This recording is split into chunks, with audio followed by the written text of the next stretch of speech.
हमर प्रिय देशवासी लोकनि नमस्कार। मोनक बात में अपने लोकनिक स्वागत अछि। आइ काल्हि चैंपियंस ट्रॉफी चलि रहल अछि आ सब दिस क्रिकेट केर वातावरण अछि।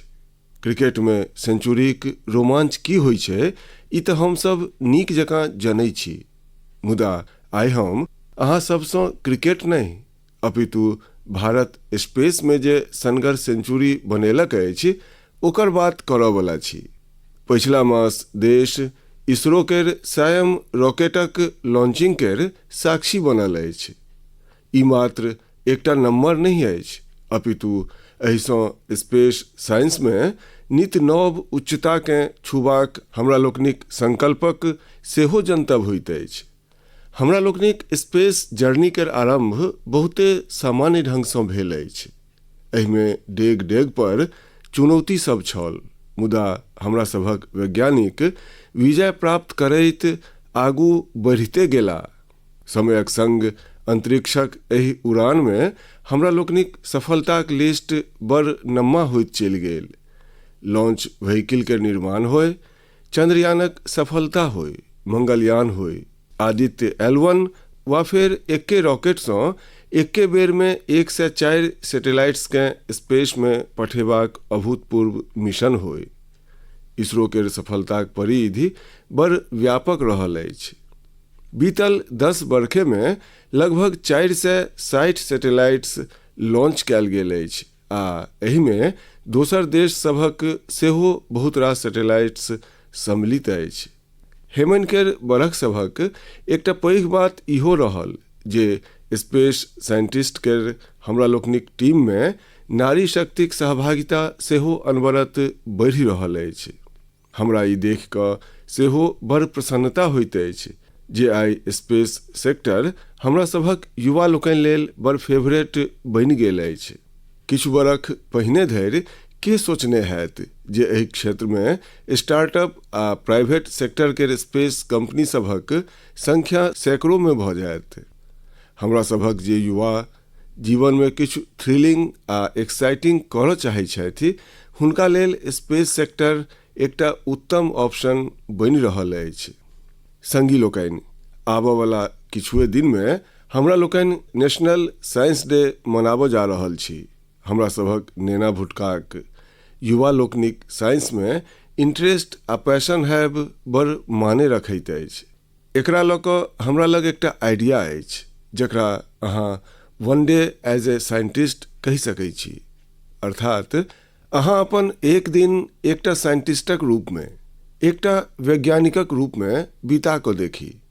अहाँ अपना सुविधाक अनुसार, अपना इच्छाक अनुसार कोनो दिन चुनि सकै छी। ओहि दिन अहाँ कोनो रिसर्च लैब, प्लानेटोरियम वा फिर स्पेस सेंटर सन स्थान पर अवश्य जाय। एहिसँ साइंस के लऽ कऽ अहाँक जिज्ञासा आरो बढ़त। स्पेस आ साइंस जकाँ एकटा आरो क्षेत्र अछि जाहि में भारत तीव्रता सँ अपन मजबूत परिचिति बना रहल अछि। ई क्षेत्र अछि AI अर्थात आर्टिफिशियल इंटेलिजेंस। हाले में हम AI केर एकटा पैघ सम्मेलन में भाग लेवा लेल पेरिस गेल छलहुँ। ओतऽ संसार एहि सेक्टर में भारतक प्रगति केर बड़ प्रशंसा केलक। अपना देशक लोक आइ AI केर उपयोग कोन कोन प्रकारे कऽ रहल छथि एकर उदाहरणों हमरा लोकनि के देखबा लेल भेटि रहल अछि। आब जेना तेलंगाना में आदिलाबाद केर सरकारी स्कूल केर एकटा टीचर थोड़ासम कैलाश जी छथि। डिजिटल गीत संगीत में हुनक अभिरुचि अपना सभक कतेको ट्राइबल लैंग्वेज के बचेबा में बड़ महत्वपूर्ण काज कऽ रहल अछि। ओ AI टूल्स केर सहयोग सँ कोलामी भाषा में गीत कंपोज कऽ कमाल कऽ देलनि अछि। ओ AI केर उपयोग कोलामी केर अतिरिक्तो कतेको आरो भाषा में गीत तैयार करबा लेल कऽ रहल छथि। सोशल मीडिया पर हुनकर ट्रैक अपना सभक आदिवासी भाई बहिन लोकनि के बेस पसिन्न आबि रहल छनि। स्पेस सेक्टर होय वा फिर AI, हमरा सभक युवा लोकनिक बढ़ैत सहभागिता एकटा नव क्रांति के जन्म दऽ रहल अछि। नव नव टेक्नोलॉजी के अपनेबा आ अजमेबा में भारतक लोग केकरो सँ पाछू नहीं छथि। हमर प्रिय देशवासी लोकनि, अगिला मास 8 मार्च के अंतर्राष्ट्रीय महिला दिवस अछि। ई अपना सभक नारी शक्ति के नमन करबाक एकटा विशेष अवसर होइत अछि। देवी महात्म्य में कहल गेल अछि, विद्याः समस्ताः तब देवी भेदाः स्त्रियः समस्ताः सकला जगत्सु। अर्थात सबटा विद्या देवीक विभिन्न स्वरूपक अभिव्यक्ति अछि आ जगतक समस्त नारी शक्ति में सेहो हुनके प्रतिरूप छनि। अपना सभक संस्कृति में बेटी लोकनिक सम्मान सर्वोपरि रहल अछि। देशक मातृशक्ति हमरा लोकनिक स्वतंत्रता संग्राम आ संविधानक निर्माण में सेहो पैघ भूमिका निभालनि अछि। संविधान सभा में अपना सभक राष्ट्रीय ध्वज प्रस्तुत करैत हंसा मेहता जी जे कहने छली, हम हुनके स्वर में अहाँ सभक संग साझी कऽ रहल छी। It is in the fitness of things that this first flag that will fly over this august house should be a gift from the women of India. We have donned the saffron color. We have fought, suffered and sacrificed in the cause of our country's freedom. We have today attained our goals. In presenting this symbol of our freedom, we once more offer our services to the nation. We pledge ourselves to work for a great India, for building up a nation that will be a nation among nations. We pledge ourselves for working for a greater cause to maintain the freedom that we have achieved. संगी लोकनि, हंसा मेहता जी अपना सभक राष्ट्रीय ध्वजक निर्माण सँ लऽ कऽ ओकरा लेल बलिदान देनिहार देश भरिक स्त्रीगणक योगदान के सोझा रखने छली। हुनकर मानब छलनि जे हमरा लोकनिक तिरंगा में केसरिया रंग सँ सेहो ई भावना उजागर होइत अछि। ओ विश्वास व्यक्त केने छली जे हमरा सभक नारी शक्ति भारत के सशक्त आ समृद्ध बनेवा में अपन बहुमूल्य योगदान देती। आइ हुनकर बात सब सत्य प्रमाणित भऽ रहल अछि। अहाँ कोनो क्षेत्र पर नजरि दी तऽ पाएब जे स्त्रीगणक योगदान कते व्यापक छनि। संगी लोकनि, एहि बेर महिला दिवस पर हम एकटा एहन पहल करऽ जा रहल छी जे अपना सभक नारी शक्ति के समर्पित हैत। एहि विशेष अवसर पर हम अपन सोशल मीडिया अकाउंट जेना एक्स, इंस्टाग्राम के अकाउंट्स हुनका देशक किछु इंस्पायरिंग वुमेन के एक दिन लेल समर्पित करऽ जा रहल छी। एहन वुमेन जे फराक फराक क्षेत्र में उपलब्धि सब प्राप्त केलनि अछि, इनोवेशन केलनि अछि, फराक फराक क्षेत्र में अपन एकटा फराक परिचिति बनेलनि अछि। 8 मार्च के ओ अपन काज आ अनुभव सबके देशवासी लोकनिक संग साझी करती। प्लेटफॉर्म भने हमर हैत, मुदा ओतऽ हुनका लोकनिक अनुभव, हुनका लोकनिक चुनौती सब आ हुनका लोकनिक उपलब्धि सभक बात हैत। जो अहाँ चाहै छी जे ई अवसर अहाँ के भेटै तऽ नमो ऐप पर बनायल गेल विशेष फोरम के माध्यमे एहि प्रयोगक हिस्सा बनी आ हमर एक्स आ इंस्टाग्राम अकाउंट सँ सगरो संसार धरि अपन बात पहुँचाबी। तऽ आओ एहि बेर महिला दिवस पर हम सब मिल कऽ अदम्य नारी शक्ति के सेलिब्रेट करी, सम्मान करी, नमन करी। हमर प्रिय देशवासी लोकनि, अहाँ में सँ बहुत रास लोक एहन हेता जे उत्तराखंड में भेल राष्ट्रीय खेल सभक रोमांच के आनंद उठेने हेता। देश भरिक 11,000 सँ बेसी एथलीट्स एहि में सनगर प्रदर्शन केलनि। ई आयोजन देवभूमिक नव स्वरूप के प्रस्तुत केलक। उत्तराखंड आब देश में स्ट्रॉन्ग स्पोर्टिंग फोर्स के रूप में सेहो उभरि रहल अछि। उत्तराखंडक खिलाड़ी लोकनि सेहो सनगर प्रदर्शन केलनि। एहि बेर उत्तराखंड 7म स्थान पर रहल। यह तो पावर ऑफ स्पोर्ट्स अछि जे इंडिविजुअल्स आ कम्युनिटीज के संग संग सौंसे राज्यक कायाकल्प कऽ दैत अछि। एहिसँ जतऽ भावी पीढ़ी सब प्रेरित होइत अछि ओतहि कल्चर ऑफ एक्सीलेंस केँ सेहो प्रोत्साहन भेटैत छै। संगी लोकनि, आइ देश भरिमे एहि खेल सभक किछु स्मरणीय प्रदर्शन सभक बेस चर्च अछि। एहि खेल सबमे सबसँ बेसी गोल्ड मेडल जीतयवला सर्विसेज के टीम के हमर बहुत बहुत बधाई। राष्ट्रीय खेल सबमे भाग लेनिहार प्रत्येक खिलाड़ीक सेहो हम प्रशंसा करै छी। हमरा लोकनिक बहुत रास खिलाड़ी खेलो इंडिया अभियानक देन छथि। हिमाचल प्रदेशक सावन बरवाल, महाराष्ट्रक किरण मात्रे, तेजस सिरसे वा आंध्र प्रदेशक ज्योति याराजी सब गोटे देश के नव उम्मीद देलनि अछि। उत्तर प्रदेशक जेवलिन थ्रोअर सचिन यादव आ हरियाणाक हाई जंपर पूजा आ कर्नाटका के स्विमर धीनिधि दे सिंधु देशवासी लोकनिक हृदय जीतलनि।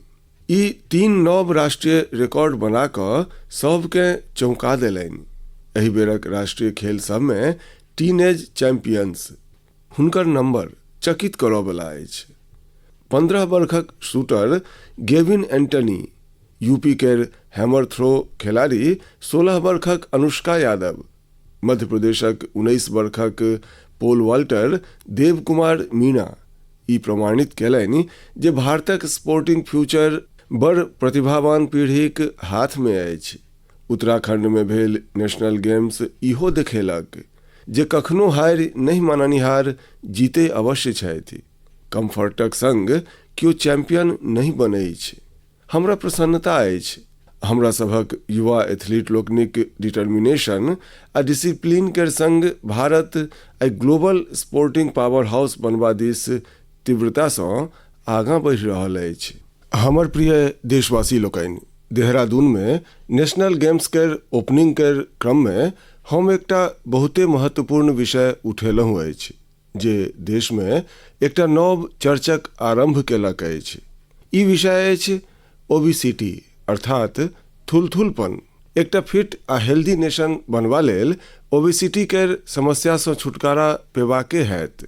एकटा स्टडी के अनुसार आई प्रत्येक 8 में से 1 व्यक्ति ओबेसिटी के समस्या से फिरिसान अछि। बीतल बरख सब में ओबेसिटी के मामला दुन्ना भऽ गेल अछि। मुदा एहू सँ बेसी चिंताक बात ई अछि जे नेना लोकनि में सेहो थुलथुलपन के समस्या 4 गुना बढ़ि गेल अछि। WHO के डाटा कहैत अछि जे 2022 में संसार भर में लगभग 250 करोड़ लोक ओवरवेट छला, अर्थात आवश्यकता सँ सेहो कतहु बेसी ओजन छल। ई आंकड़ा सब बड़ गंभीर अछि आ हमरा सबके सोचबा पर विवश करैत अछि जे अंततः एहन किया भऽ रहल अछि। बेसी ओजन वा थुलथुलपन कतेको प्रकारक फिरिसानी सबके रोग सबके सेहो जन्म दैत अछि। हम सब मिल कऽ छोट छोट प्रयास सबसँ एहि चुनौती सँ छुटकारा पाबि सकै छी। जेना एकटा ढंग हम सुझेने रही, खैबाक तेल में 10% के कमी करब। अहाँ तय कऽ सकै छी जे तेल खैबा लेल कीनल जाइत अछि, किनवा के समय आब 10% कमे कीनब। ई ओबेसिटी कम करबाक दिशा में एकटा महत्वपूर्ण डेग हैत। हम आई मोनक बात में एहि विषय पर किछु स्पेशल मैसेज सेहो अहाँ सबसँ शेयर करऽ चाहै छी। आरंभ ओलंपिक मेडलिस्ट नीरज चोपड़ा जी सँ करै छी जे स्वयं सफलतापूर्वक ओबेसिटी पर नियंत्रण पाबि कऽ देखेलनि अछि। सभी को नमस्ते, मैं नीरज चोपड़ा आज आप सभी को बताना चाहता हूं कि हमारे माननीय प्रधानमंत्री श्री नरेंद्र मोदी जी ने मन की बात में इस बार ओबेसिटी के बारे में चर्चा की है, जो हमारे देश के लिए बहुत ही अहम मुद्दा है। और मैं कहीं ना कहीं इस बात को खुद से भी रिलेट करता हूं, क्योंकि जब मैंने ग्राउंड पे जाना स्टार्ट किया था तो उस टाइम में भी मेरा भी काफी मोटापा था, और मैंने जब ट्रेनिंग स्टार्ट की, अच्छा खाना स्टार्ट किया, तो काफी हेल्थ में मेरे सुधार आया। और उसके बाद जब मैं एक प्रोफेशनल एथलीट बन गया तो उसमें भी मेरी काफी हेल्प मिली। और साथ में बताना चाहूँगा कि जो पेरेंट्स हैं वो खुद भी आउटडोर स्पोर्ट कोई ना कोई खेलने अपने बच्चों को भी लेके जाएं और एक अच्छा हेल्दी लाइफस्टाइल बनाएं, अच्छा खाएं और अपने शरीर को 1 घंटा या जितना भी टाइम आप दे सकते हैं दिन में वो दें एक्सरसाइज के लिए। और मैं एक बात और ऐड करना चाहूँगा, अभी हाल ही में हमारे प्रधानमंत्री जी ने बोला था कि जो खाने में यूज होने वाला ऑयल है उसको 10% तक कम करें, क्योंकि कई बार हम काफ़ी तली हुई चीज़ें, ऐसी चीज़ें खा लेते हैं जिससे ओबेसिटी पे काफ़ी इम्पैक्ट पड़ता है। तो मैं सभी को कहना चाहूँगा कि इन चीज़ों से बचें और अपनी हेल्थ का ध्यान रखें। बस यही आपसे मैं गुजारिश करता हूँ और साथ उठ के हम अपने देश को ऊपर उठाएंगे। धन्यवाद। नीरज जी, अहाँक बहुत बहुत आभार। जानल मानल एथलीट निखत जरीन जी सेहो एहि विषय पर अपन बात रखलनि अछि। हाय, मेरा नाम निखत जरीन है और मैं 2 टाइम्स वर्ल्ड बॉक्सिंग चैंपियन हूँ। जैसे कि हमारे प्रधानमंत्री नरेंद्र मोदी जी ने मन की बात में ओबेसिटी को लेकर जिक्र किया है and I think it's a national concern. हमें अपनी हेल्थ को लेकर सीरियस होना चाहिए बिकॉज मोटापा जितनी जल्दी से फैल रहा है हमारे इंडिया में उसको हमें रोकना चाहिए और कोशिश यही करनी चाहिए कि हम जितना हो सके हेल्दी लाइफस्टाइल फॉलो करें। मैं खुद एक एथलीट होके कोशिश करती हूँ कि मैं हेल्दी डाइट फॉलो करूँ बिकॉज अगर मैंने गलती से भी अनहेल्दी डाइट ले लिया है या मैंने ऑयली चीजें खा ली तो जिसकी वजह से मेरे परफॉर्मेंस पे इम्पैक्ट पड़ता है और मैं रिंग में जल्दी थक जाती हूँ। एंड मैं कोशिश यही करती हूँ कि मैं जितना हो सके एडिबल ऑयल जैसी चीजों को मैं कम इस्तेमाल करूँ और उसकी जगह हेल्दी डाइट फॉलो करूँ और डेली फिजिकल एक्टिविटी करूँ, जिसकी वजह से मैं हमेशा फिट रहती हूँ। एंड आई थिंक हम जैसे कॉमन लोग जो है जो डेली जॉब पे जाते हैं, काम पर जाते हैं, एंड आई थिंक हर किसी को हेल्थ को लेकर सीरियस होना चाहिए और कुछ ना कुछ डेली फिजिकल एक्टिविटी करनी चाहिए जिसकी वजह से हमें बीमारियों जैसे हार्ट अटैक है और कैंसर जैसे बीमारियों से हम दूर रहे और अपने आप को फिट रखें, क्योंकि हम फिट तो इंडिया फिट। निखत जी वस्तुतः किछु नीक पॉइंट्स कहलनि अछि। आओ आब सुनै छी डॉक्टर देवी शेट्टी जी की कहब छनि। अहाँ सब गोटे जनै छी ओ एकटा बहुते सम्मानित डॉक्टर छथि। ओ एहि विषय पर निरंतर काज कऽ रहल छथि। I would like to thank our Honorable Prime Minister for creating an awareness about obesity in his most popular Man Ki Baat program. Obesity today is not a cosmetic problem. It is a very serious medical problem. Majority of the youngsters in India today are obese. The main cause of obesity today is poor quality of food intake, especially excess intake of carbohydrates, that is rice, chapati and sugar, and of course large consumption of oil.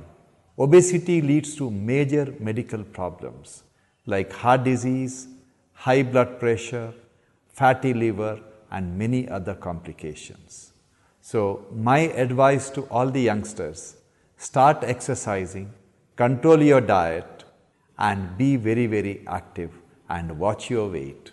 Once again, I would like to wish all of you very, very happy, healthy future. Good luck and God bless. संगी लोकनि, भोजन में तेलक कम उपयोग वा obesity से छुटकारा ई मात्र personal choice नहीं अछि, अपितु परिवारक प्रति हमरा लोकनिक दायित्व अछि। भोजन भात में तेलक बेसी उपयोग हार्ट डिजीज, डायबिटीज आ हाइपरटेंशन सन ढेरी ढाकी रोग सभक कारण बनि सकैत अछि। अपना भोजन भात में छोट छोट परिवर्तन कऽ कऽ हमरा लोकनि अपना फ्यूचर के स्ट्रॉन्गर, फिटर आ डिजीज फ्री बना सकै छी। तें हमरा सबके बिना विलंब केने एहि दिशा में प्रयास बढ़ाबऽ पड़त, एकरा अपना जीवन में उतारऽ पड़त। हम सब मिलकर एकरा खेल खेल में बड़ प्रभावी रूप से कऽ सकै छी। जेना हम आइ मोनक बात के एहि एपिसोड के बाद 10टा लोग के आग्रह करबनि, चैलेंज करबनि जे कि वो अपना भोजन में ऑयल के 10% कम कऽ सकै छथि आ संगहि हुनका सँ ई आग्रह सेहो करबनि जे आगू नव 10टा लोग के एहने चैलेंज देथु। हमरा विश्वास अछि एहि सँ ओबेसिटी सँ लड़बा में बड़ सहयोग भेटत। संगी लोकनि, कि अहाँ जनै छी जे Asiatic lion, hangul, pygmy hogs आ लायन टेल्ड मकाक एहिमे की समानता अछि? एकर उत्तर अछि जे ई सब संसारमे कतहु आर नहीं पाओल जाइत अछि, मात्र अपना देशमे पाओल जाइत अछि। वस्तुतः अपना ओतऽ वनस्पति आ जीव जंतु सभक एकटा बहुते वाइब्रेंट इकोसिस्टम अछि, आ ई वन्यजीव हमरा लोकनिक इतिहास आ संस्कृतिमे रचल बसल अछि। कतेको जीव जंतु अपना सभक देवी देवता लोकनिक सवारीक रूपमे सेहो देखल जाइत अछि। मध्य भारतमे कतेको जनजाति बाघेश्वरक पूजा करैत अछि। महाराष्ट्र में बाघो बाकेर पूजनक परंपरा रहल अछि। भगवान अयप्पा केर सेहो बाघ सँ बड़ गहीर संबंध छनि। सुंदरबन में बोनबी बी केर पूजा अर्चना होइत छनि, जिनकर सवारी बाघ छनि। अपना ओतऽ कर्नाटका केर हुलीवेशा, तमिलनाडु केर पुली आ केरला केर पुलिकली सन कतेको कल्चरल डांसेज अछि जे नेचर आ वाइल्ड लाइफ केर संग जुड़ल अछि। हम अपन आदिवासी भाई बहिन लोकनिक सेहो बड़ आभार करबनि, किया जे ओ वाइल्ड लाइफ प्रोटेक्शन सँ जुड़ल काज सबमे बढ़ि चढ़ि कऽ सहभागिता दै छथि। कर्नाटका केर BRT टाइगर रिजर्व में बाघ सभक संख्या में अनवरत वृद्धि भेल अछि। एकर बहुत क्रेडिट सोलिगा ट्राइब्स के जाइत अछि जे बाघक पूजा करै छथि। हिनका लोकनिक कारणे एहि क्षेत्र में मैन एनिमल कन्फ्लिक्ट नहीं केर बरोबर होइत अछि। गुजरातो में लोग सब गिर में एशियाटिक लायंस केर सुरक्षा आ संरक्षण में महत्वपूर्ण योगदान देलनि अछि। ओ सब संसार के देखा देलनि अछि जे प्रकृतिक संग को एग्जिस्टेंस अंततः की होइ छै। संगी लोकनि, एहि प्रयास सभक कारणे ही पछिला कतेको बरख में बाघ, तेंदुआ, एशियाटिक लायंस, राइनो आ बारहसिंघा केर जनसंख्या तीव्रता सँ बढ़ल अछि, आ भारत में वन्यजीव सभक डायवर्सिटी कतेक दिव्य अछि इहो ध्यान देबा योग्य अछि। एशियाटिक लायंस देशक पश्चिमी भाग में पाओल जाइत अछि, जखन कि टाइगरक क्षेत्र पूर्वी, मध्य आ दक्षिण भारत। ओतहि राइनो पूर्वोत्तर में भेटैत अछि। भारतक प्रत्येक भाग ने मात्र प्रकृति लेल संवेदनशील अछि, अपितु वाइल्ड लाइफ प्रोटेक्शन लेल सेहो प्रतिबद्ध अछि। हमरा अनुराधा राव जी द जनतब देल गेल अछि, जिनकर कतेको पीढ़ीक संबंध अंडमान निकोबार आइलैंड सँ रहलनि अछि। अनुराधा जी कम वयस में एनिमल वेलफेयर लेल स्वयं के समर्पित कऽ देने छलीह। 3 दशक सँ ओ हिरन आ मोर केर रक्षा के अपन मिशन बनेलनि। एतऽ केर लोक तऽ हुनका डियर वुमेन केर नाम सँ बजबै छनि। अगिला मासक आरंभ में हमरा लोकनि वर्ल्ड वाइल्ड लाइफ डे मनायब। हमर आग्रह अछि जे अहाँ वाइल्ड लाइफ प्रोटेक्शन सँ जुड़ल लोक सभक हौस अवश्य बढ़ाबी। ई हमरा लेल बड़ संतोषक बात अछि जे एहि क्षेत्र में आब कतेको स्टार्टअप सेहो उभरि कऽ सोझाँ आयल अछि। संगी लोकनि, ई बोर्ड एग्जाम केर सीजन अछि। हम अपन युवा संगी लोकनि अर्थात एग्जाम वॉरियर्स के हुनक परीक्षा सब लेल बहुत बहुत शुभकामना दै छियनि। अहाँ बिना कोनो स्ट्रेस नेने पूरा पॉजिटिव स्पिरिट केर संग अपन पेपर्स दिअ। प्रत्येक बरख परीक्षा पर चर्चा में हम अपन एग्जाम वॉरियर्स सँ परीक्षा सब सँ जुड़ल फराक फराक विषय सब पर बात करै छी।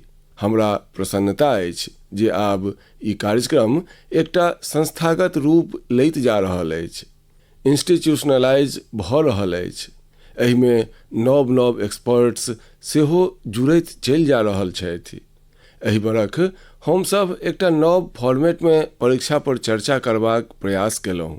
एक्सपर्ट्स केर संग 8 फराक फराक एपिसोड सेहो सम्मिलित कयल गेल।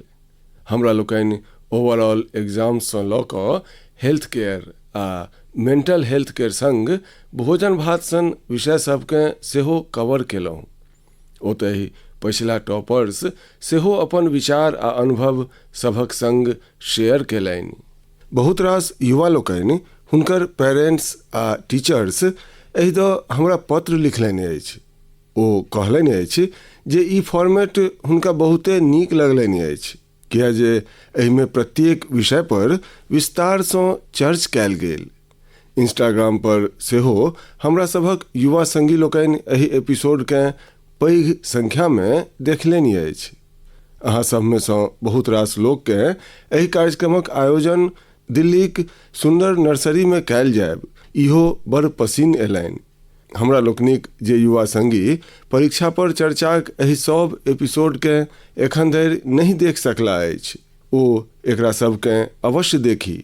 ई सबटा एपिसोड नमो ऐप पर राखल अछि। एक बेर फेर अपन एग्जाम वॉरियर्सकेँ हमर यह मैसेज अछि, be happy and stress free. हमर प्रिय संगी लोकनि, मोनक एहि बातमे एहि बेर हमरा संग एतबे। अगिला मास फेर नव विषय सभक संग हमरा लोकनि मिल कऽ मोनक बात करब। अहाँ हमरा अपन पत्र, अपन संदेश पठबैत रहू। स्वस्थ रहू, आनंद में रहू। बहुत बहुत धन्यवाद। नमस्कार।